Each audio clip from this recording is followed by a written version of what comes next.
बांग्लादेश में हिंदुओं की सुरक्षा को सुनिश्चित किया जाए। कानपुर में विश्व हिंदू परिषद ने कहा, जिहादी तत्व के लोग उत्पीड़न कर रहे हैं। बांग्लादेश हिंसा और अराजकता से ग्रसित है। निर्वाचित प्रधानमंत्री के त्यागपत्र देने और देश छोड़ने के बाद अराजक तत्व हावी हो गए हैं। कानून व्यवस्था सर्वथा निष्प्रभावी हो चुकी है। इस अराजक स्थिति में वहां के जिहादी तत्वों ने हिंदू समाज का बड़े पैमाने पर उत्पीड़न शुरू कर दिया है। ये बात गुरुवार को विश्व हिंदू परिषद के कानपुर प्रांत के प्रांत मंत्री राजू पोरवाल ने सरसैया घाट से निकली गई विरोध यात्रा में कही। बांग्लादेश में पिछले कई दिनों से हिंदू अल्पसंख्यकों के धार्मिक स्थानों, व्यावसायिक प्रतिष्ठानों और घरों को नुकसान पहुंचाया गया है। पूरे बांग्लादेश में हर जिले में यह भीविक्ष कुकृत्य होने की सूचना कट्टरपंथियों के निशाने से शमशान तक नहीं बचे हैं। विरोध प्रदर्शन कर रहे लोगों ने विरोधी नारेबाजी करते हुए कहा कि मंदिरों को भारी क्षति पहुंचाई गई है।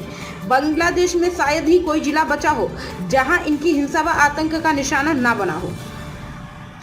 समय समय पर निरंतर अंतराल होने वाले ऐसे दंगों का ही परिणाम है कि बांग्लादेश में हिंदू जो विभाजन के समय 32% थे, अब वे 8% से भी कम बचे हैं। बिही प्रांत अध्यक्ष राजीव महाना ने कहा कि बांग्लादेश में हिंदुओं को घर, मकान, दुकान, ऑफिस, व्यावसायिक प्रतिष्ठान व महिलाएं, बच्चे व उनकी आस्था का विश्वास के केंद्र मंदिर तक सुरक्षित नहीं है। वहां पीड़ित अल्पसंख्यक हिंदुओं की हालत बद से भी बदतर होती जा रही है। उन्होंने कहा कि विश्व समुदाय की ये जिम्मेदारी है कि बांग्लादेश में अल्पसंख्यकों की सुरक्षा व उनके मानव अधिकार की रक्षा के लिए प्रभावी कार्यवाही करे।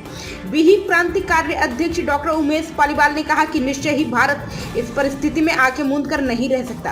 भारत ने ही परंपरा से ही विश्व भर के उत्पीड़ित विस्थापितों की सहायता की है। विश्व हिंदू परिषद ने भारत सरकार से यह आग्रह किया है कि वह बांग्लादेश में अल्पसंख्यकों की सुरक्षा के लिए हर संभव कदम उठाए। रक्षा समिति कानपुर नगर के द्वारा बांग्लादेश में जिस तरह के हिंदू, खास करके वहाँ की जो हिंदू बहन बेटी हैं, उनकी आबरू लूटी जा रही है।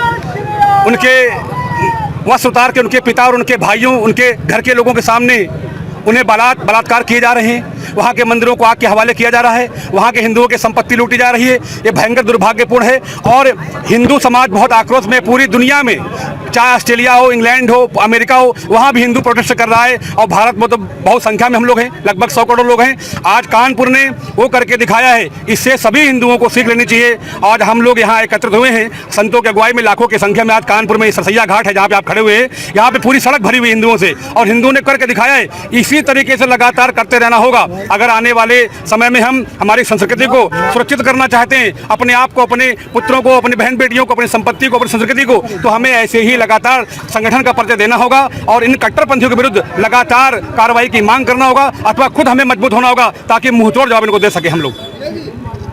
क्या कार्यक्रम है? देखिए, बांग्लादेश के अंदर सत्ता परिवर्तन के बाद जिस प्रकार से हिंदुओं का कत्लेआम हो रहा है, उनकी संपत्ति लूटी जा रही है, उनको समाप्त करने का जो षड्यंत्र चल रहा है, उसके विरुद्ध भारत का हिंदू समाज उनको नैतिक समर्थन देने और यहाँ की सरकार से आग्रह करने के लिए कि हिंदुओं की रक्षा हर कीमत पर हो, ऐसे सब प्रकार के प्रयत्न सरकार करे, ज्ञापन देने के लिए हम लोग डीएम यहाँ जा रहे हैं। प्राइम संदेश न्यूज से शकील अहमद की विशेष रिपोर्ट।